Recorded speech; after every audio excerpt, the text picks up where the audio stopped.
Well, howdy everybody, and welcome back to the farm. Today is Volume 8 of our series on Why Stanley Kubrick. Today we're going to wrap up our discussion of The Shining. We're going to talk about a few more technical items. Fittingly, all three of these items have to do with the very end of the film. Then we'll move on to the remaining theories, especially the one that suggests that The Shining is actually about the Holocaust. We'll also talk about Apollo 11, the first moon landing in 1969, supposedly. Yes, I do think that we went to the moon. However, the claims about faking the moon landing are not insane. They do fit in with other things that have been attempted or successfully achieved by the deep state. So I'm not saying that the idea is ridiculous and impossible.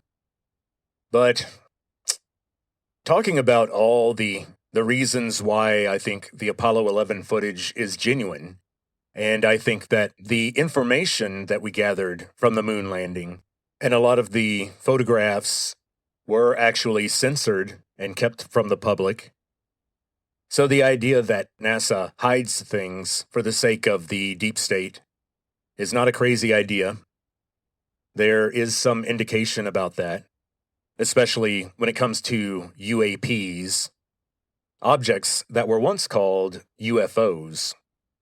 But I'm going to focus mostly on what indications there are about the Apollo 11 mission in The Shining.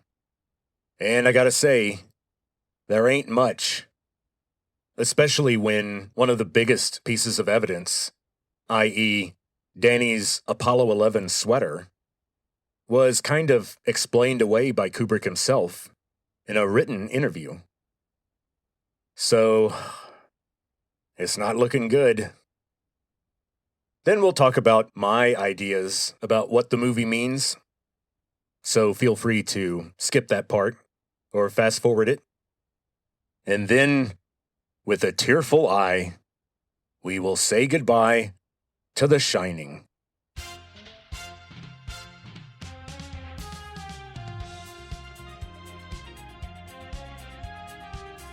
But first, we gotta hit on Steadicams again. Let's talk about that Steadicam harness, which was the newfangled fancy equipment in the film world in 1979, when The Shining was being shot. Now, Kubrick thought that The Shining was an excellent use case for the use of the Steadicam harness. And the reasoning for that is that Kubrick wanted the point of view of the camera to look like it was floating or gliding smoothly behind the characters, and following them around just like a ghost. It has a subtle but very different effect on the viewer than handheld cameras, or cameras that are being rolled across dolly tracks. This is kind of like a dolly camera move that can change elevation and can go anywhere. Steadicam is so common now that it doesn't have the creepy wow effect on the audience that it did in 1980. However, people still really like the tricycle scene. They like to see the camera following so closely behind him, with that floating smoothness and the seeming ubiquity of the camera. Perfectly simulates the overview of the Overlook Hotel itself, which presumably sees everything that happens. The spirit of the Overlook Hotel is always looking over everyone's shoulder, constantly plotting against them. Now, one thing I need to mention is that the young actor, Daniel Lloyd, pedaled his tricycle a little faster than the cameraman could follow on foot. Now, of course, the cameraman could jog behind the tricycle, and the shot would have looked good. It would have been steady because of the harness. The problem is that the harness is very heavy, so we had a cameraman who was risking total exhaustion And so at some point, Kubrick had the cameraman wear the Steadicam harness while sitting in a wheelchair. And then production assistants would push the wheelchair at the same speed that Daniel Lloyd was pedaling his tricycle. And unfortunately, the cameraman had to follow Danny a second time at the end of the film, when Danny is running for his life in the hedge maze. If you watch that, keep an ear on the soundtrack. The music score imitates the sounds of the tricycle early in the film. In the orchestra theme, you'll hear alternating variations on the theme that imitate the difference between the sound of Danny's tricycle on the hardwood floors versus the carpet. And I think that's a cool attention to detail. A nice callback. And speaking of the maze, the exterior daytime shots of the maze were shot on a location in Yosemite National Park at the Ahwahnee Hotel, AHWAHNEE. Now, only the exterior walls of the hedge maze were built on this location. They did not build the full maze. The interior of the maze, which we see both during the day and at night, was shot much later in production, and it occurs later in the film. Those scenes were shot on a soundstage in England. Of course, this leaves us with two problems. Mr. Ullman tells Wendy that the walls of the hedge maze are 13 feet high. Now, the maze that they built on the soundstage in England had walls that were not 13 feet high. From what I've read, they were not quite 10 feet tall. Kubrick used lens tricks, basically using a very wide lens, which exaggerates the size of objects on the edge of the frame, for a reason that's similar to the reason why Greenland looks so big on flat world maps. So that's how they solved that problem. The other big problem is, where do you get all that snow? Needless to say, you need a lot of it. And artificial snow is weird stuff, and it's not fun to work with. Artificial snow is generally the same across movie sets.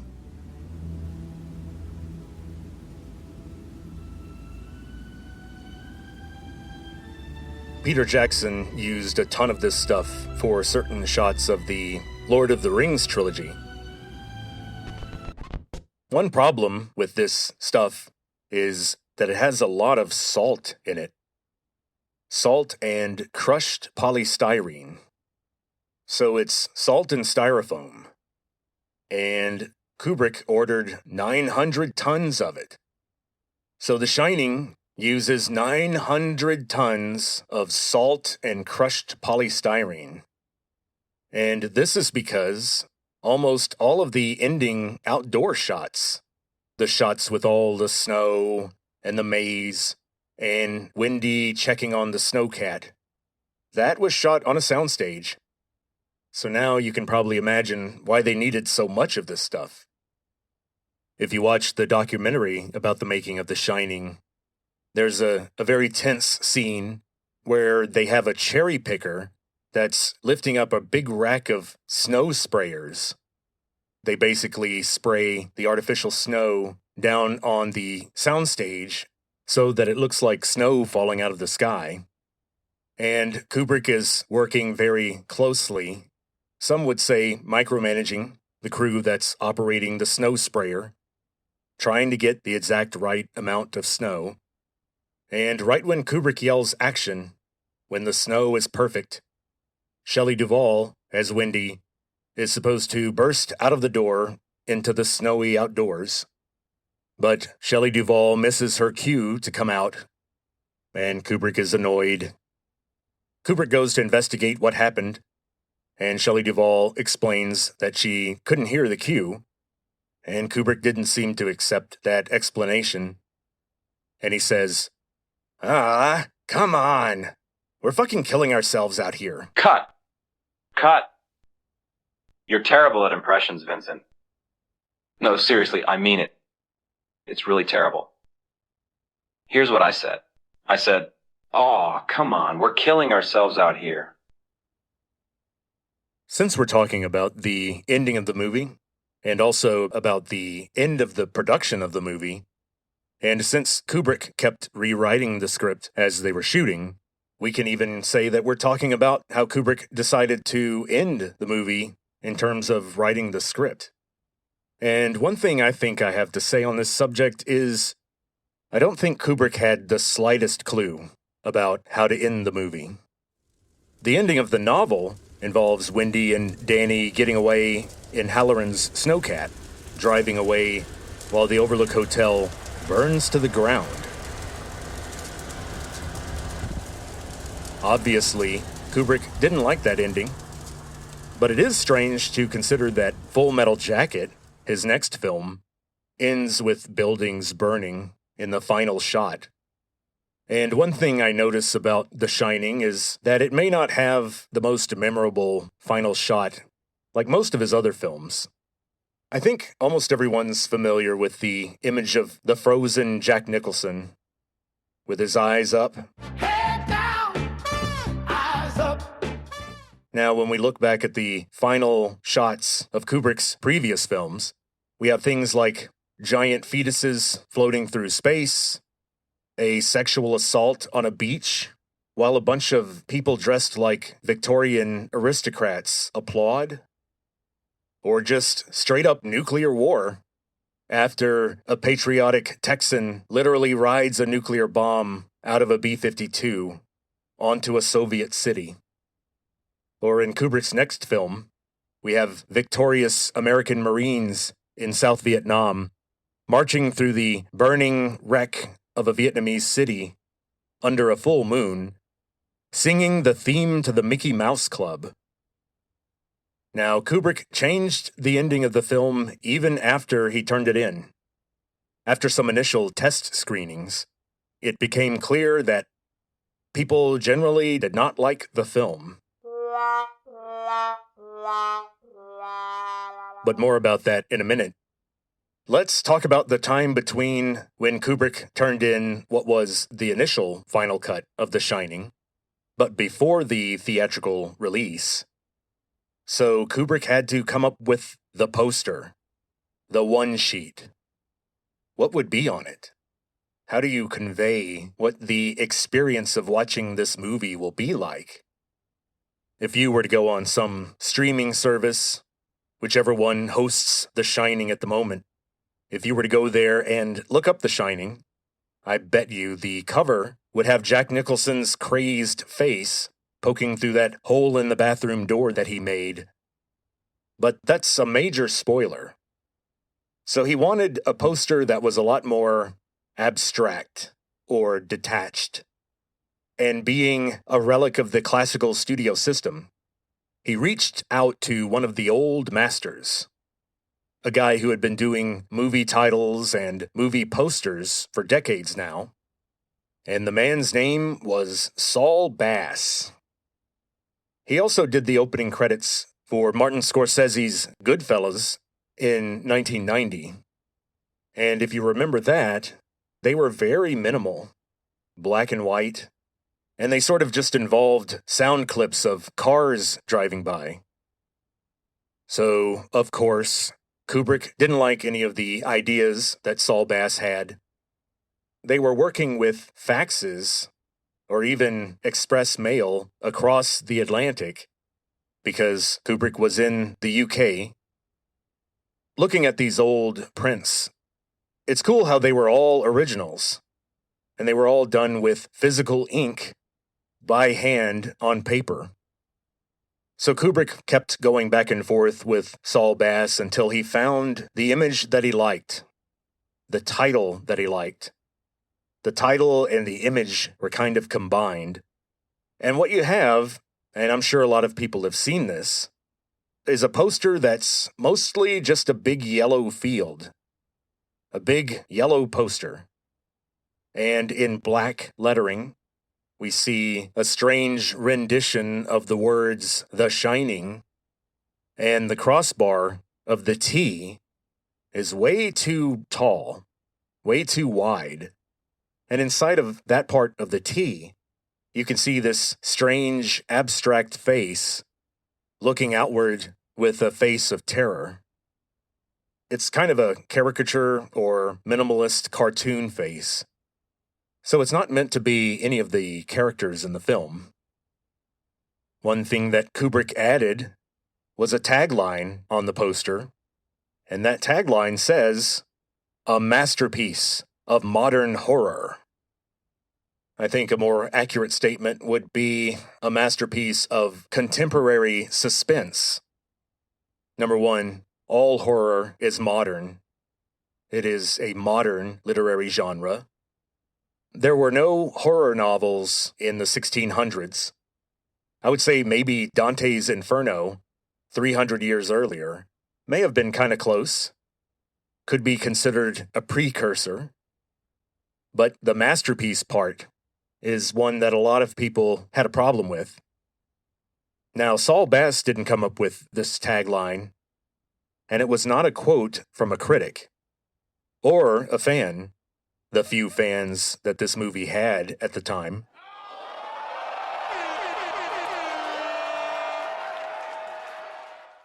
That statement came from Kubrick. Kubrick himself had that tagline put on the poster. Those are his words. And I think this shows a creeping level of self-indulgence and a level of extreme behavior that I think betrays a kind of self-doubt. His ego was going off the charts right when the reviews were coming back from the test audiences. And they hated it. In general, people found it slow, confusing, unrealistic, which was a big problem in 1980. One reason why Star Wars was so popular is because Lucas presented us with a lived-in world that really seemed real. It was the first time a movie set in space that was a space fantasy actually succeeded in getting the audience to suspend disbelief and feel like they were actually in that world. And if you want another indication of this self-doubt, let's talk about the fact that before The Shining was released in the UK and in Europe, Kubrick went in and cut 25 minutes. Now, he cut a few minutes from even the American version, but only a few. And the reviews were slightly better in Europe because it gave the movie a much faster pace and also a more conclusive ending. Kubrick never said that he edited the movie to please test audiences, but of course he wouldn't say that. He said that he tailored the film for its release into different cultures. He said that he changed the UK and European version of the film strictly because they're a different audience after all. I'm not buying it. Because Kubrick seems to have cut some scenes that he was unhappy with, unsatisfied. He cut out a scene where Scatman Crothers, playing Dick Halloran, has a phone call with someone that he's trying to rent a snowcat from. Maybe that was also cut due to pacing concerns, because that's something we can assume that he did when he shows up at the hotel in a big giant snowcat. Kubrick also cut out Wendy seeing the room full of skeletons at the end. And I noticed that some people kind of roll their eyes when they see that. And I don't know if those skeletons sell the realism. So maybe that's why Kubrick cut it. It couldn't have been that much for pacing because it lasts a grand total of about 10 seconds.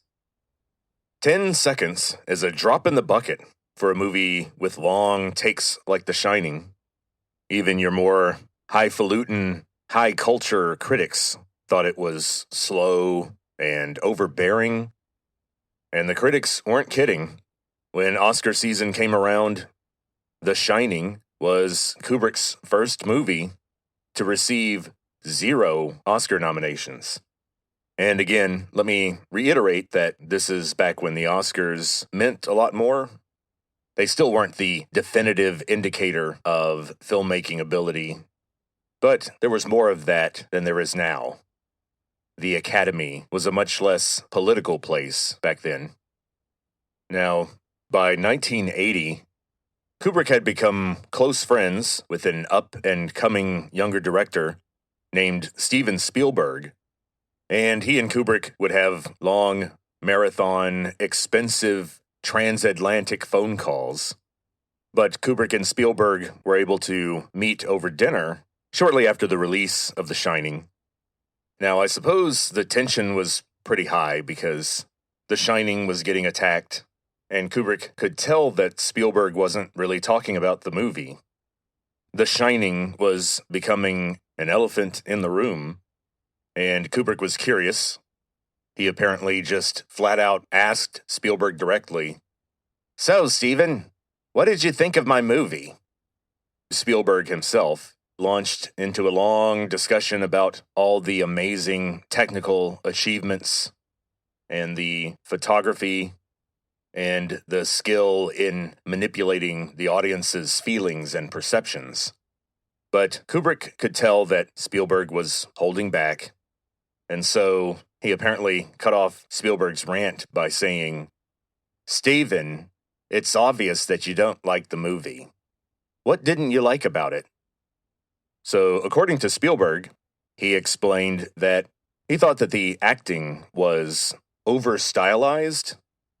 To use Spielberg's word, the acting was like, quote, kabuki theater, end quote. And if you watch any kabuki theater, which is the theatrical productions in traditional Japan, and so they involve elaborate costumes and Baroque makeup and hairpieces, and the acting is extremely exaggerated. All of the movements are big, so that the people in the back row of the old theater can see what's going on. And so Spielberg was getting at that sort of caricature type behavior that Kubrick was forcing on the actors during production. Now, Kubrick saw this as being quote-unquote cinematic or quote-unquote interesting. But now that I'm looking back on these events with the 2020 hindsight of 2026, I'm starting to think that Kubrick was right. He is no longer with us, but he did live long enough to see that The Shining had developed this weird staying power. It is utterly unique, and I think it stands as a testament to why Stanley Kubrick is important to the history of filmmaking, because Kubrick didn't emulate other filmmakers. He wasn't an aggregator or a filter of past pop culture. He went directly to literature and science, and he converted that into imagery. Very, very memorable imagery. One answer to the question, why Stanley Kubrick, is that filmmakers copy Kubrick. It's not the other way around. And especially The Shining. Other films have copied The Shining's style, its storytelling techniques, its cinematography, its sound editing tricks. They've copied them so much that we don't even notice them anymore, like fish in water. Kind of in the same way that the totally and shockingly original film Pulp Fiction was copied so thoroughly, the techniques that Tarantino used for that film became overused in every movie for the next 10 years. And so The Shining was a similar landmark film. It has persisted in the public consciousness well beyond movies like 9 to 5 or Tootsie. Other films of the time are not being watched and studied by younger generations.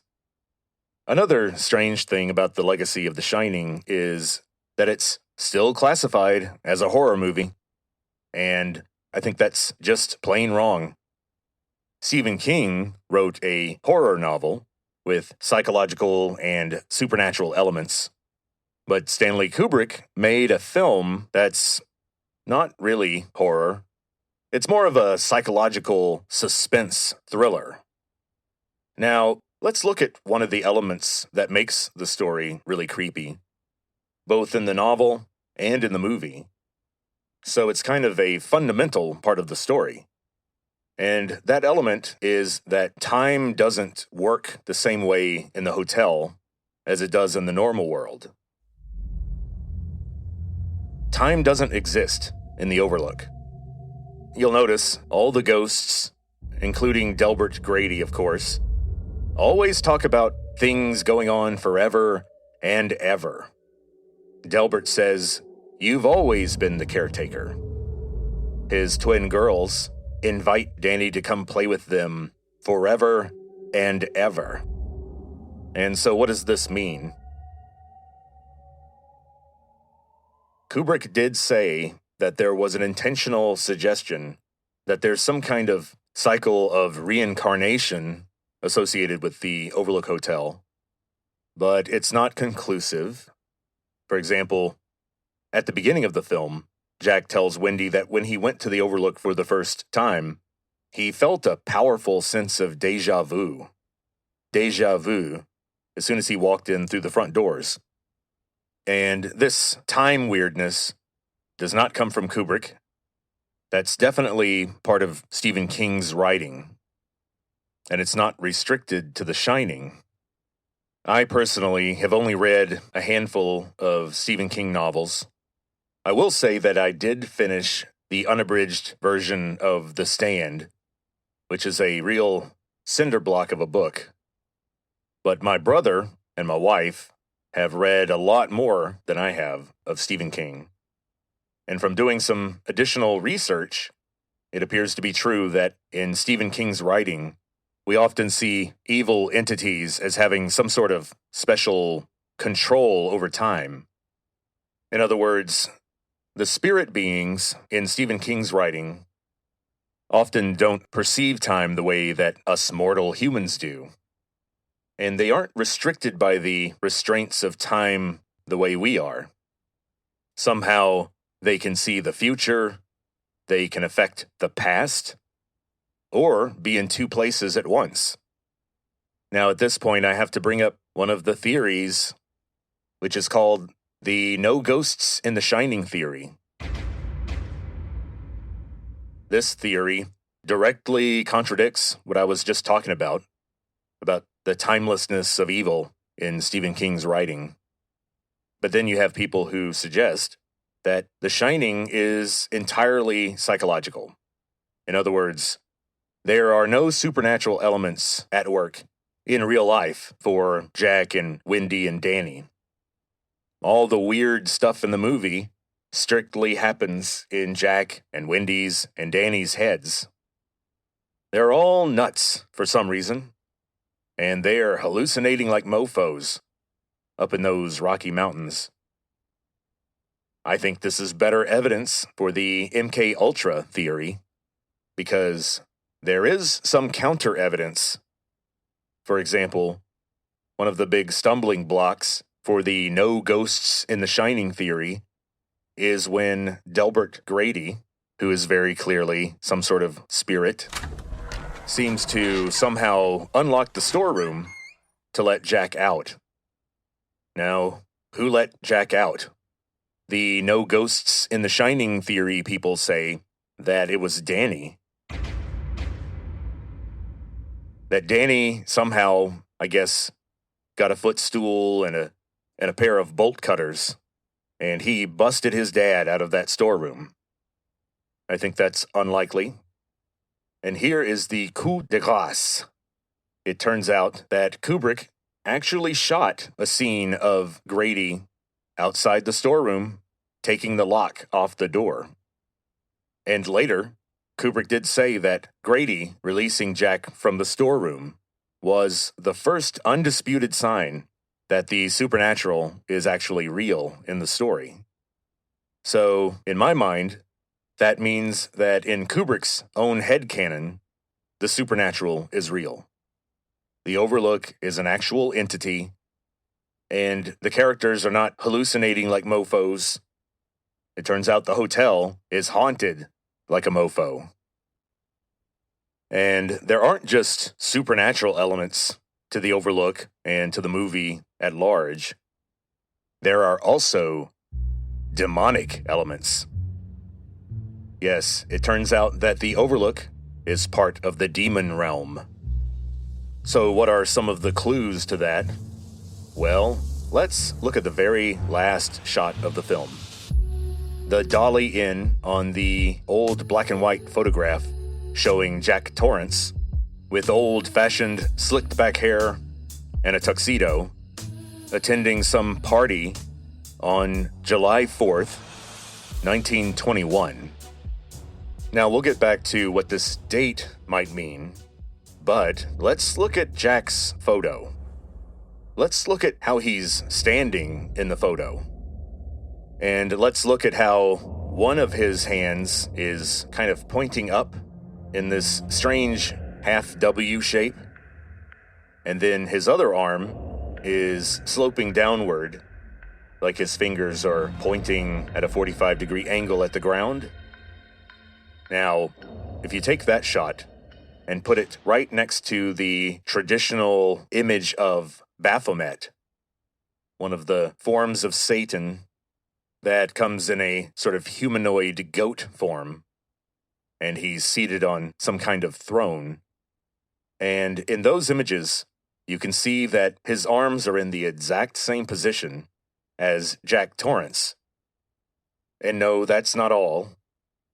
There are multiple indications, but I would say the next best one would be when Jack Torrance is wandering through the hotel after being accused of hurting Danny, and he goes into the gold room, and when he sits at the bar, there's no alcohol there.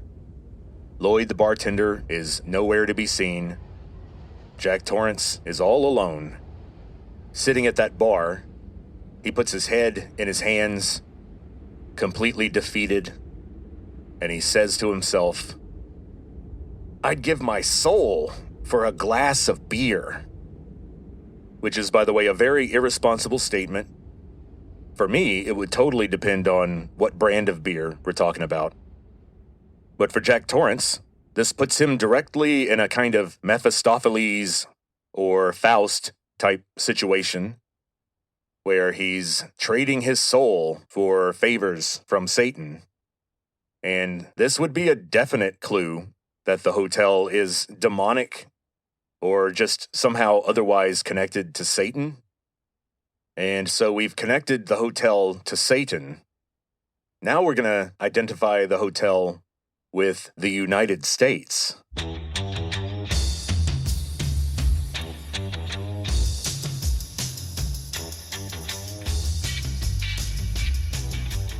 Let's go right back to that black and white photo that we see in the last shot of the film.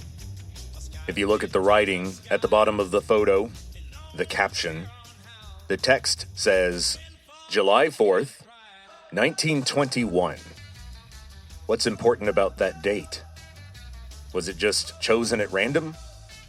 There is some theory out there that this represents the first 4th of July after passage of the constitutional amendment that created prohibition. In other words, outlawing alcohol at a federal level.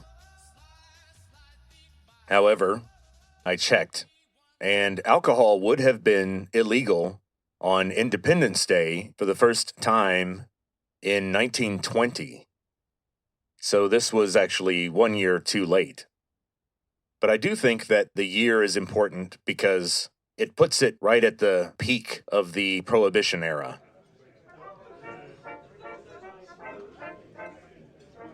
The Gilded Age, where the wealthy were having a good old time before the Great Depression started. And I want everyone to remember the fact that we've got an image with clearly demonic elements that's being associated with the United States, and in particular, the Gilded Age, the era that preceded the Great Depression, the era when the United States was becoming a world superpower.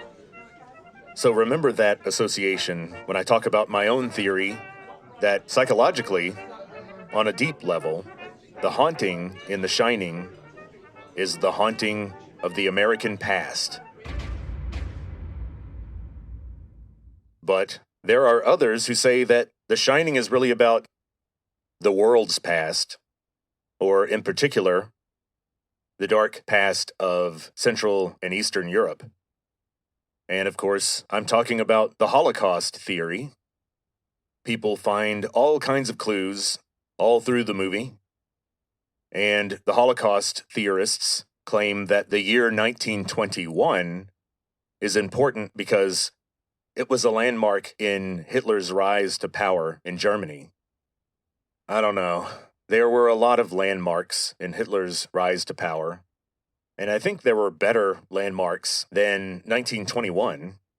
I mean, what about his ascension to becoming chancellor, which of course he used his political sleight of hand to transform himself from a chancellor to a de facto dictator, Der Führer.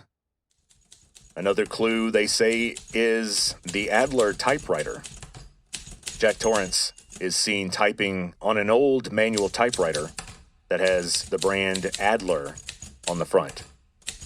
Now, apparently, it's not really Adler, it's Adler, because according to this theory, it's a typewriter that was manufactured, or at least sold, in Nazi Germany. And supposedly, Jack's typing on this typewriter represented the awful, evil mechanics of record keeping during the Holocaust. Referring to the lists that were made in the 1940s, similar to Schindler's List, except, of course, Schindler's List was a list of people who were able to survive. And speaking of Schindler's List,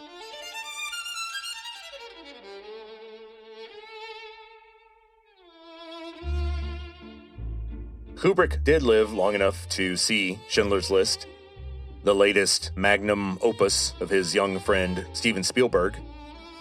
And the film, of course, didn't approach the subject at all in the way Kubrick would have. But Kubrick gave Spielberg an amazing compliment, not verbally, but for years before Schindler's List came out, Kubrick was working on ideas for a movie about the Holocaust. He wanted to do his own World War II Holocaust movie.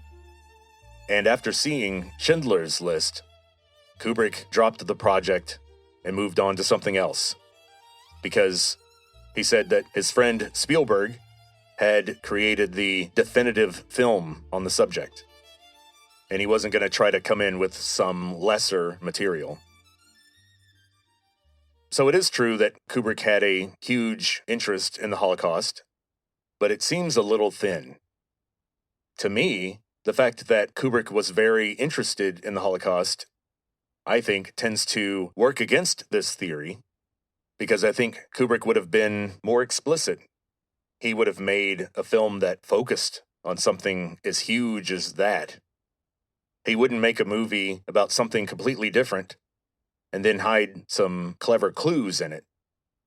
But we do have to talk about the 42s. If you watch the film, there are 42s all over the place. I mean, weird things like there will be groups of objects, and if you count them, there are 42 of them.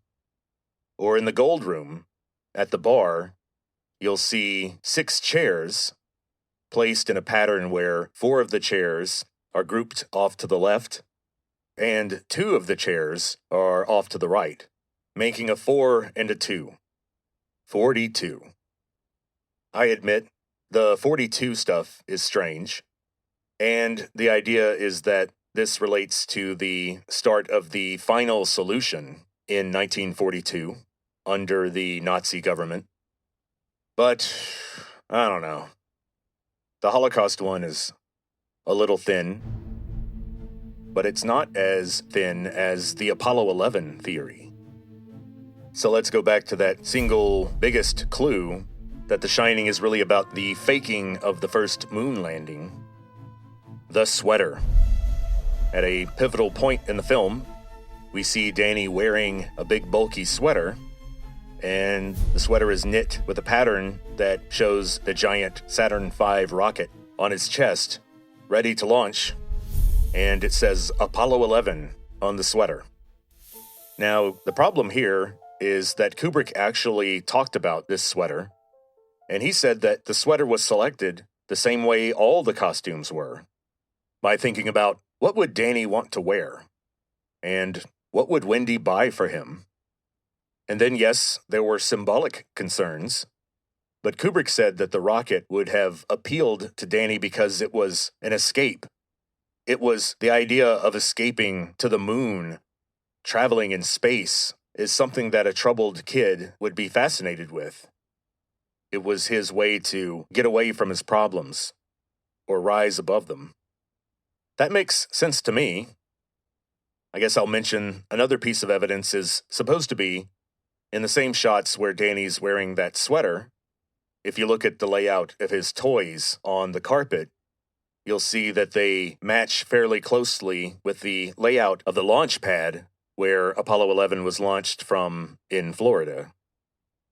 I don't know, folks. I'm trying. Now, maybe I'm biased. I think the theory that deserves the gold star is the theory that the Overlook Hotel represents the blood guilt of the American West for the genocide of the Native Americans. And so, where are these clues? Well, they start in the very first few seconds of the film. The movie starts with that weird classical music. It's a synthesizer distortion of a classical piece called Dies Irae, The Day of Wrath, and it plays over that baby blue Comic Sans text. But behind that weird music, you can clearly hear musical vocalizations in a traditional Native American style. Something like this.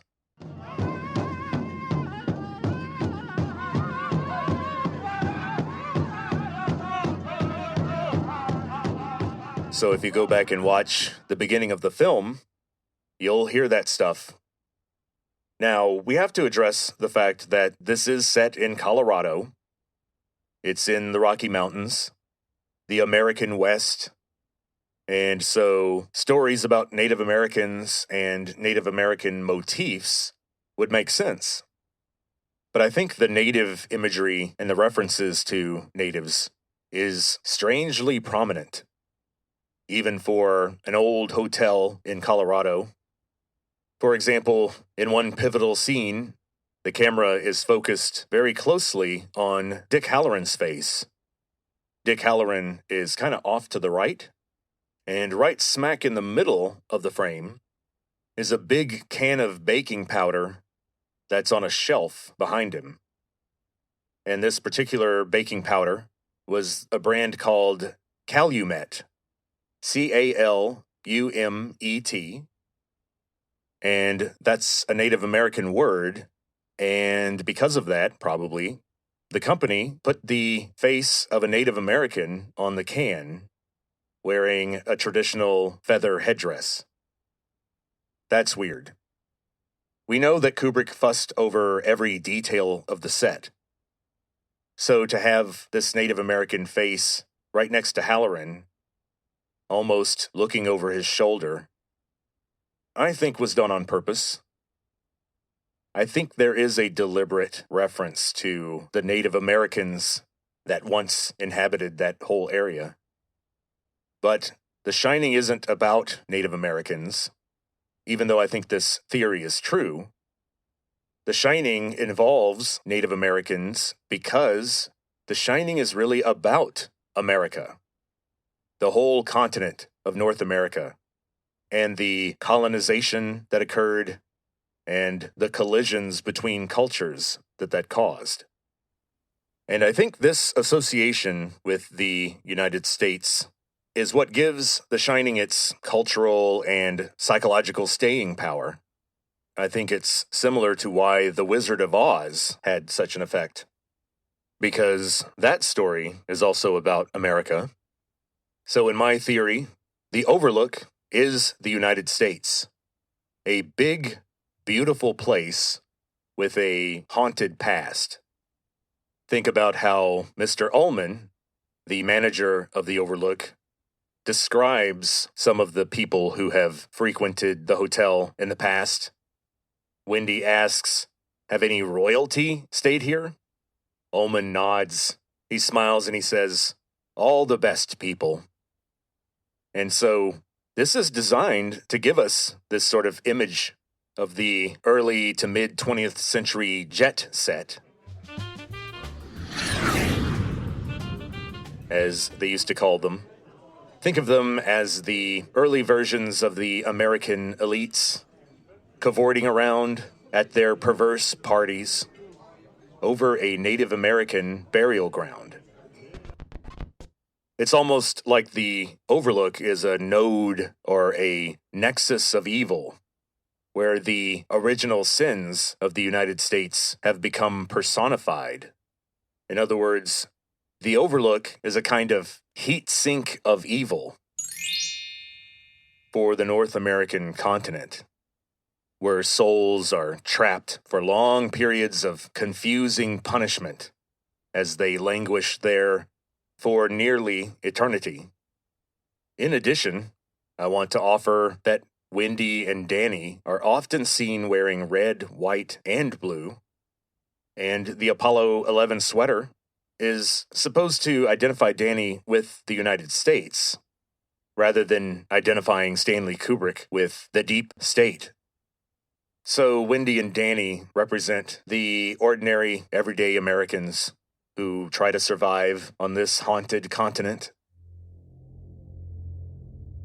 And also, let's consider, why did Delbert Grady kill his family? Well, if you recall, his original intent was not to kill his wife. He caught his two daughters trying to set fire to the hotel. Now, I think that's interesting. It's almost like children can see how evil the place is, and they want to get away, or in this case, the little girls were actually trying to destroy it. If we look at the story from my point of view, these girls are heroes. They were trying to purge and destroy the evil, but the power structures that be were there to make sure that the hotel outlives any children that want to change it. Make sure that the hotel lives forever and the little girls do not. Well, that's finally it for The Shining. I just have a couple of more quotes, famous reactions to the film. Malcolm McDowell, the great actor who starred in A Clockwork Orange as Alex DeLarge, said that The Shining was, quote, "a boring lump of shit," end quote. But I'll give the last word to Stephen King. Stephen King thought that Jack Nicholson's version of Jack Torrance was, quote, "too crazy, too fast," end quote. But Stephen King had another thing to say about the film that I think sums it up pretty well. With his mastery of language, Stephen King described the film The Shining as, quote, "a beautiful car with no engine under the hood," end quote. And so with those elegant words, we'll leave it there for The Shining. We're going to take a bit of a break from Stanley Kubrick. Next week's episode will be on another subject. And when we return to Stanley Kubrick, we're going to jump right into my favorite Stanley Kubrick film, and one of the best films of all time, Full Metal Jacket. We're unlikely to go into the same level of detail as we did with The Shining. There is no documentary that covers the production of the film, and there was no high-profile author to argue with Kubrick over the direction of the film. And Kubrick didn't really have huge fights with any of the actors, and it was received well by critics. So we probably won't stay on Full Metal Jacket for long. Then we'll move on to Eyes Wide Shut and theories surrounding Kubrick's death. But like I said, next week will be a different subject. And so, until then, talk to you later.